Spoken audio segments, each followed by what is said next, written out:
Well, Michael, obviously we've met today formally. So please tell me a little bit about yourself, about your style of photography and... Well, it's been quite a long journey. I think I was about 8 or 10 when I first started. And that was in a little recess under the stairwell of our home where I made contact prints from a baby brownie camera. And it's really been an absolute passion from that moment until now. So after my initial enthusiasm, joining the Johannesburg Camera Club, which was very instrumental in teaching me, I then went into advertising for about 30 years and have been constantly exhibiting. That's been the main theme right through this period. And now I've just moved off my stage photography onto abstract. And for my sins, I'm trying to get my master's in history of art, which has brought about another interest, another depth to my photography. You asked me earlier, what makes you do something like that? I think that's the answer. Your name has been associated with as a great South African photographer for a number of decades now. The competition being the Africa Photographic Awards. Do you think it's a good thing? I think it's more than a good thing. I think to bring together international photography, where that language of photography is shared amongst this whole great continent, is possibly one of the most amazing things that I think's happened in recent years. I really wish you lots of good luck. It's a very, very important beginning of something photographic. Thank you very much, Michael. Seeing this as its first year and being on the top panel, working with other judges, do you think the diversity is good for South African photography? If there's a will to work together, then it's good, and we'll make sure that happens. Yes, I do. I think these things can get very convoluted. So we all go with the flow. I think that everybody wants the same result. They want this to be an astounding success. And as I said earlier, it has to be repeated next year with even more enthusiasm. So yes, from what I've heard from you, I think this is fantastic. If this draws the right people from the right countries, and it becomes something that gets to be known outside of our borders, and something that's looked forward to on an annual basis, then yes. So the first year, this beginning, is critical. But there's no reason why it shouldn't work. To the best of my knowledge, there's never been an initiative like this, either here. There are a few countries up in Africa that have fairs. I'm not sure at the moment which ones there are, but there certainly are. And we've been lagging behind. So I think with the start and the kind of support that you mentioned that you've got behind you, and enthusiasm, when something's successful, everybody wants to be part of it. When it's not successful, they run. So this has to be successful. And I think that I don't know, but there's no reason why, with people like Dennis on board, we're fine. It's going to work. South African photography, long having to play catch up with the rest of the world. Although we have great photographers, but maybe we're not exposed that much. Do you think it will help? I think there are two faults there. Firstly, we're not exposed to the outside viewers, but we're also not exposed to the outside work. And as I mentioned to you just now, if you take the Wolfgang Tillmans exhibition, which is currently showing at JAG, very, very few photographers and people who care are actually knowledgeable about this. So whether this is to do with the way they've advertised this, I don't know. But it was pitiful. At the opening night, there might have been 200 or 300 people. And as I said, I've been there 4 times, and there were At most, there were, apart from myself and the person I was with, another one or two. This is over 4 different. Now, if a show like this would open up in Berlin, they'd be queuing round the block several times. So, what is that difference? What does that tell us? Where is the lethargy? Is it here? Is it there? And, one could talk around these things forever. What you're doing is saying, let's reverse it. And that's the seed, and I think that's got to be lauded. I think it's a wonderful, wonderful thing you're doing. As a voice that many people listen to in regarding photography in South Africa, especially to the young photographers, why should you enter this competition? If it's projected as something that hasn't been done before, that could project you into the international sphere, everybody who enters will see, certainly in the end results, everybody else's. So the common language of photography will get spoken about between the various countries. This opens the door. So Jack Spratt, who's just exhibited at his local club, may be invited to submit work to Ghana in 2 years' time. This is how it happens. These are the tentacles or the roots of how these things grow. It must be made clear, and perhaps somebody should write some copy on this, why you should enter. Just like that, why should I enter? And perhaps to get international. Michael, in your work with competitions, do you purposefully shoot for a competition? No. A theme? Or No. is it the portfolio of your work that you always submit? Either I have something that I believe is worthwhile, or I don't enter.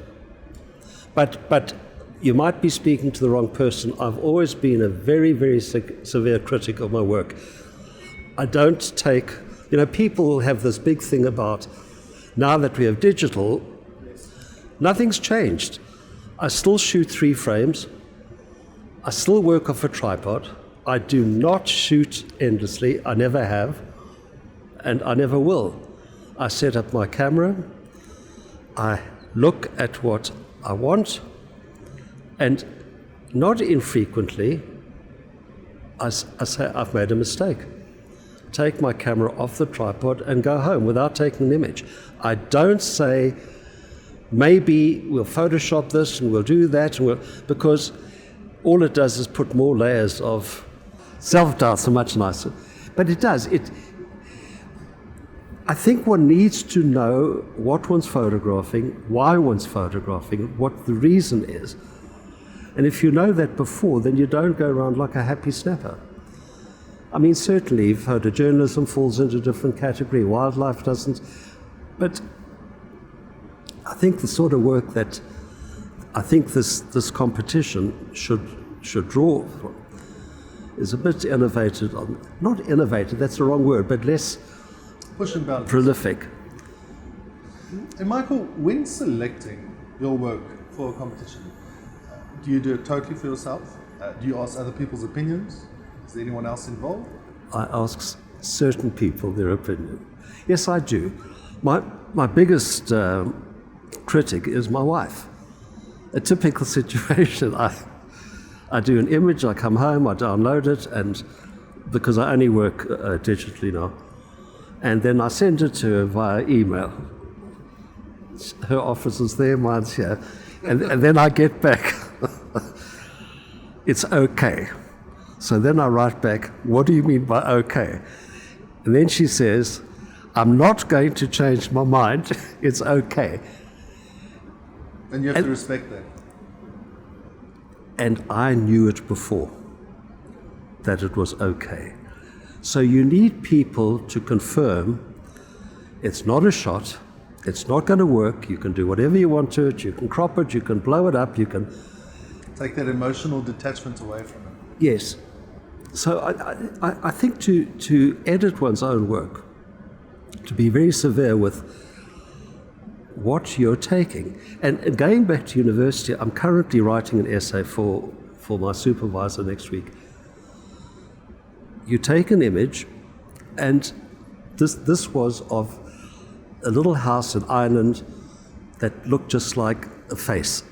And there's this path running down the middle into the front door, and there was this little mutt. So it was humorous. I've had this image for 30 years, and I've never used it. There hasn't been the occasion. So, and I found another shot, this is now for my essay purposes, of a commercial shot I did of a very, very luxurious bedroom with this bulldog lying on the bed. So I've put the two together. And it's this kind of thing. It evolves. It's what one does, takes images sometimes and is not sure why. It's how they're curated, what you put next to each other. But to answer your question, do I make images for a competition? No, I never have. I find, I was once asked to do something for a photographic supplier, and it was a disaster. It was an absolute disaster. I suppose some people can work like that. I can't. Yes, commercially, here's this car, we need it photographed early morning in the mountains, yes. But it just walk around and hope a miracle will happen. But something, and I think that's quite an important thing you raised, this competition now, that can raise the ante. It goes far beyond the images that get sent in and how it works. There's a new awareness that will raise the general perception. And I think that you'll find photographers, a Ghanaian photographer doing a commercial job here and vice versa. It will start making a community of photographers of this continent. Yes, I think that curating is a very underrated profession. Professional curators, as Akwi and Weezo is, they understand how a book should be made up. When you read a book, you take it for granted that page 2 follows on page 1, page 3 follows on page 2, and there is a sequence, a story that makes sense to the reader. Frequently, exhibitions, I've just come from a gallery now, there were flower pictures on this wall, and it was licorice all sorts. And I think that this disturbs the viewer. A well-curated exhibition flows. And that's what I find quite remarkable and very, very interesting about Tillman's exhibition. It's beautifully curated. With my last exhibition, I did something that I've never done before, and I worked with somebody who made a, what do you call it, a gallery, a virtual gallery. And every image was hung on the wall, and the sizes were then changed to look good visually. So the size of the images was determined about how they looked on the walls of that gallery. Now I've never done this before. So we'd have a 1.5 meter image on this wall, and next to it, two small, not next to it, a meter away, two small ones, one above the other. And that dance of how they were put together heightened everything. When you look at an image, and then you go to the next image, that one gave you a certain perception, which you carry across to that one. And I know a few people who would say that's not the case. It absolutely is the case. You have to. You absolutely have to. I mean, if you take something silly, so you've got a nude here and a landscape there. They look at the nude, they go to the landscape, then they go back to the nude.